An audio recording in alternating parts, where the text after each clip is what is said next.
Hey everybody, this is Rydo, and today we're looking at X-Wing CD-ROM Collector's Edition, which is kind of a compilation of X-Wing, which I just looked at, and boy does it look exactly the same. I imagine it really is just a collection of new levels. This time we have a character called Top Aces 5, who we can see has a lot of medals in his uniform and in his case. And again, we have the controller. Let's see if I can convince it to stop doing that. And you have to either click on Top Aces 5 or type in your own name, otherwise it'll go, "You must register." So there is a slight difference this time. The spoken text was not labeled as shown first, and we have new missions or classic missions switched before. But I don't think that really is going to change too much. All we have here is the same stuff as before. There's no new menu, so let's see what the pilot proving ground is. Otherwise this is going to be about a 5-minute quick look, because I really have no interest in playing the exact same game. I was hoping that the CD-ROM Collector's Edition would have fixed a few more things. It does sound like the audio has been majorly improved, but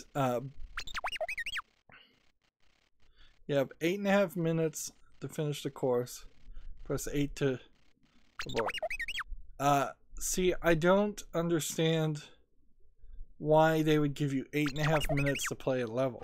That's the crazy part of that, is just like, why in the world give you such an incredibly long amount of time to play that level?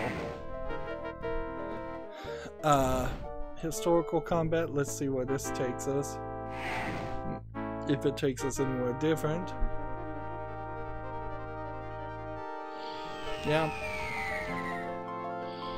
It feels like there's a little bit more talking in this, in the launch screen, which I skipped over with the Star Wars crawl and such. See, protect the cargo transfer. These are different. Eliminate TIE bombers in advance. And we have like 6 options. But you just don't have any way to stop a joystick from working. So, well, the one good thing about the Xbox One controller, I'll give it out, and I really am not trying to shill this, is it has a USB connector on the back of it. So I can just pull the plug from it. Then it will theoretically stop sending signal. Theoretically. Unfortunately, that's not true, because I unplugged it about 2 minutes ago and it didn't stop.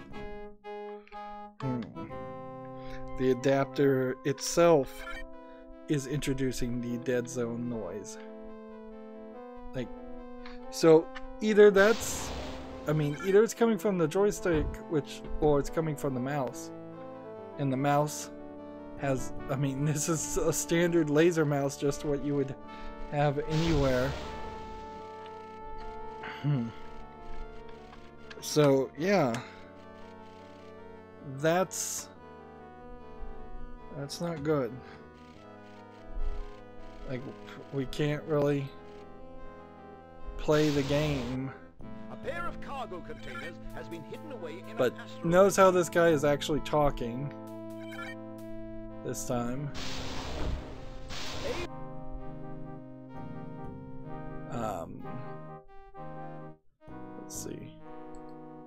Let's see if we can actually play here. We still don't have any kind of tutorial or anything. So the CD-ROM collection very possibly is just a reselling of the first game. That's not terrible, but it's not great. We still very much are... I'm not seeing anything. Like, speed is at 120, so they have sped up. I'll applaud that. We are going faster now. And I don't think my controller is going to work at all because I unplugged it. So I've got nothing. Like the mouse.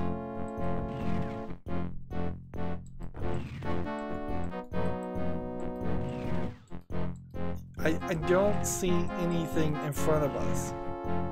They've changed the appearance slightly. You can still turn off some of this. But, man, all this really boils down to is you're playing in a different ship that has a different type of, different speed and a different type of control. Let's see. See, W switches between the missiles and the lasers.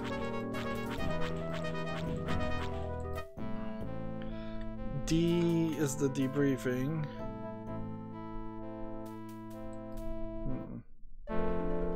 Yeah, there's no tutorial here. So I just pressed H to quit and abandon. Even if I wasn't running into control issues here, I'd still be running into control issues. Graphics don't look majorly improved. So instead of the CD-ROM Collector's Edition being what you would expect from a modern game re-release, it's really just closer to DLC.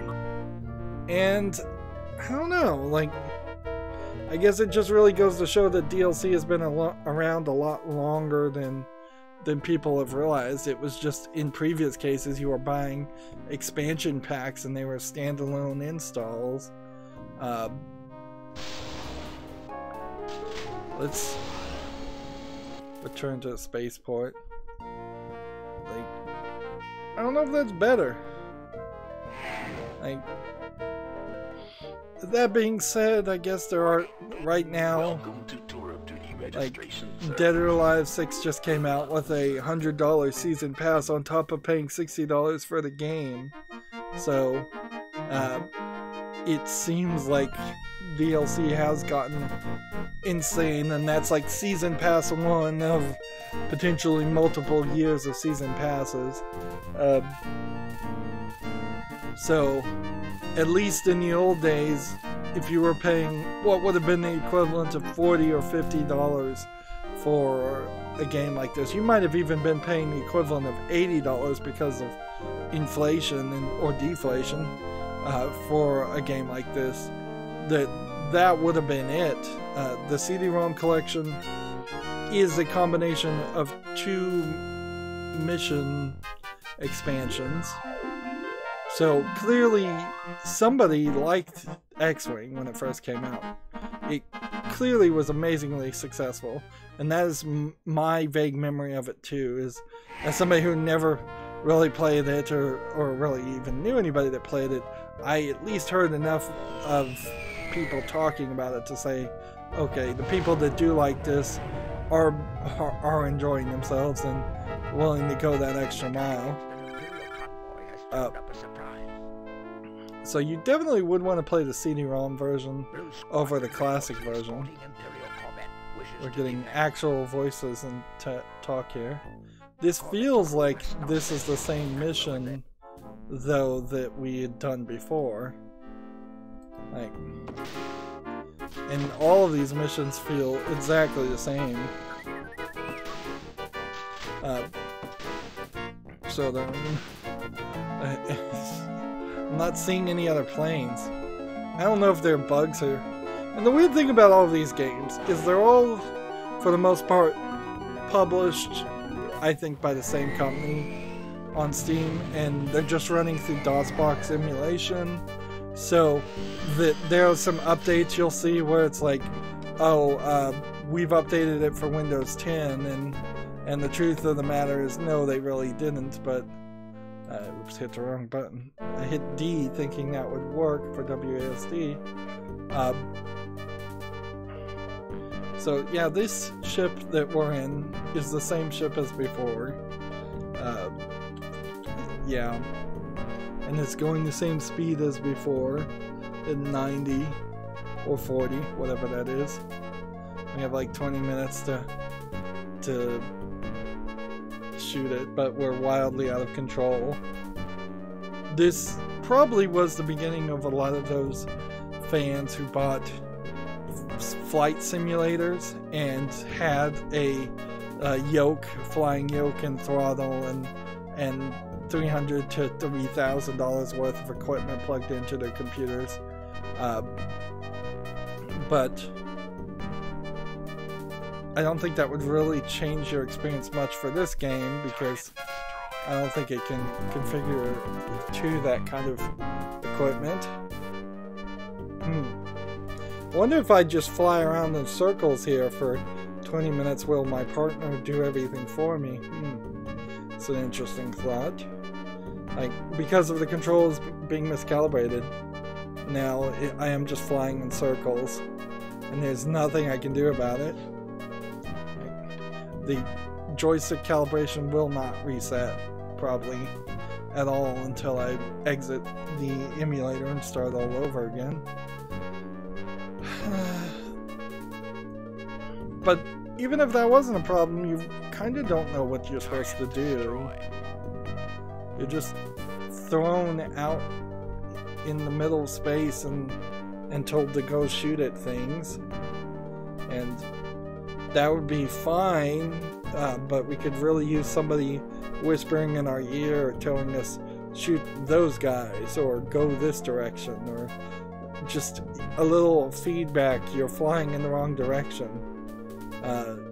I'm spinning in circles. You would think for at least a brief second you would catch a glimpse of another ship or another planet or another star or something besides just white dot stars from far distance. But we're not seeing any of that because it's all just randomly generated, I imagine.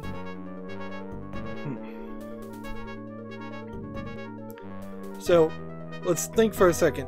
If this game, in its final iteration, in the special edition, is a total remaster, and the controls are perfect, and every single button is mapped to a modern controller layout, and it's really, really playable, does that still make it something I want to play? Not really. This is going to be a game where you're just doing mission after mission after mission, flying around in an empty black void, shooting at slightly different vehicles. And even if they're polished and look really, really good, you know, EVE Online exists. So why would you play this game instead of EVE Online? Or any number of single-player games that could give you the same experience? You're not even really getting much of a Star Wars story here. And I think that's where Star Wars has to hang its hat. And I kind of am saying the same thing over and over again at the end of each of these spotlights. I'm saying, like, this is not the game for me. I'm not that big of a fan of Star Wars. And I don't, even if I was a fan of Star Wars, I don't think X-Wing is the kind of game that needs to represent Star Wars. And I have almost every single game on Steam for the Star Wars series, with the exception of the Episode 1 pod racing game that they recently added to Steam.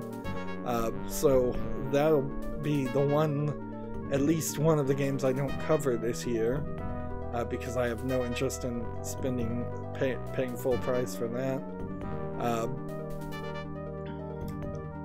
I think you've got to have a little bit of this, but very, very little. In fact, stuff like this could probably all be cutscenes.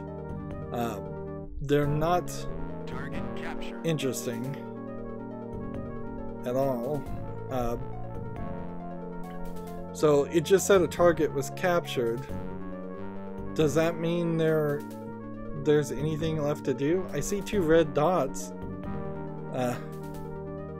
So maybe if I did sit here for 14 more minutes, the other green dots would figure out what to do. Or maybe we succeeded.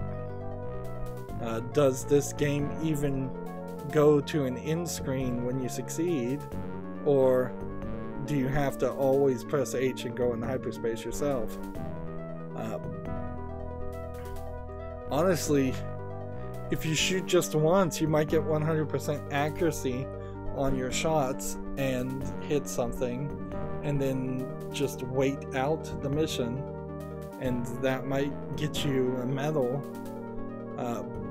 while doing some of these missions. Let's see. So, yeah, we're just sitting here waiting to see what happens, I guess. I'm not sure I care enough to sit here that long now. Yeah. Yeah, the space sections could be easily the cutscenes in games. They don't need to be part of the game. The one series I have liked of Star Wars is the least Star Wars game there is, which was the Force Unleashed one, and then Force Unleashed 2 was worse, but I'd still say it was better than anything else I've seen so far. That was a game that was all about Jedi. It wasn't about flying a spaceship. Frankly, for the time, Star Wars spaceship designs were probably fine, but they don't feel very different from what would have just been a military vehicle ship. Like, so it's hardly looking like a high fiction or hard science fiction spaceship would look like by modern standards. So I'm gonna hit H here. That's almost 10 minutes of a 20-minute timer.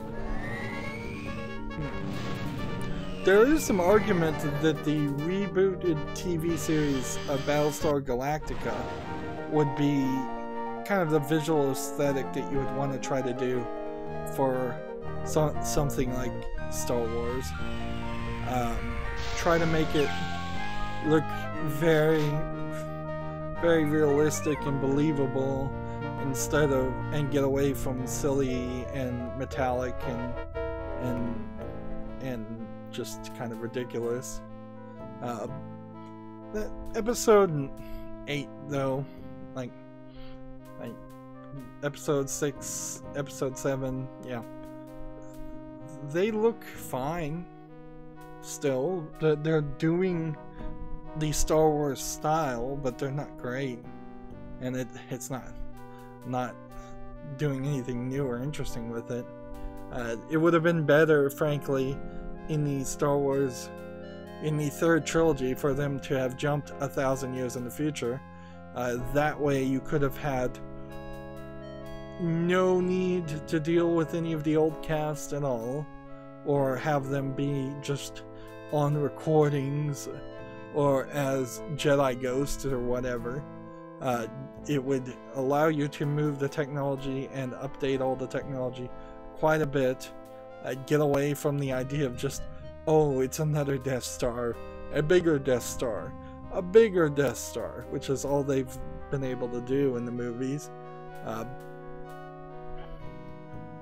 So it's funny now, you make something like Rogue One, and that's kind of like making a costume period drama instead of making a sci-fi show. The mission was a failure though, and I'm criticizing the movies more than I am the game, because I've already said everything there is to say about the game. So yeah, it seems like that first level was no different than the first level in the original version. I'm not surprised at that though, because that kind of wouldn't make sense. That if there are new missions, they've probably only been changed a little. Oh, you could turn off the transitions. That would be helpful. Alright, well, that's going to be it for the CD-ROM Collector's Edition collection. The compilation of 2 expansions. It's not improved by its core gameplay in any real way. Although you do get more talking, more text, slightly better audio. The graphics look exactly the same. The controls are exactly the same. The problems that I have with it are exactly the same. So, yeah, that's it for the spotlight. As always, I ask you to like, share, subscribe, comment, and watch every second of my videos. If you want a friend or follow me on any social media sites, there's a bunch of links down below. And if you want to support me even further, there's a bunch, there's a link to Patreon, or you can friend me on Steam and gift me a game off my wish list. Thank you for watching. Have a good evening.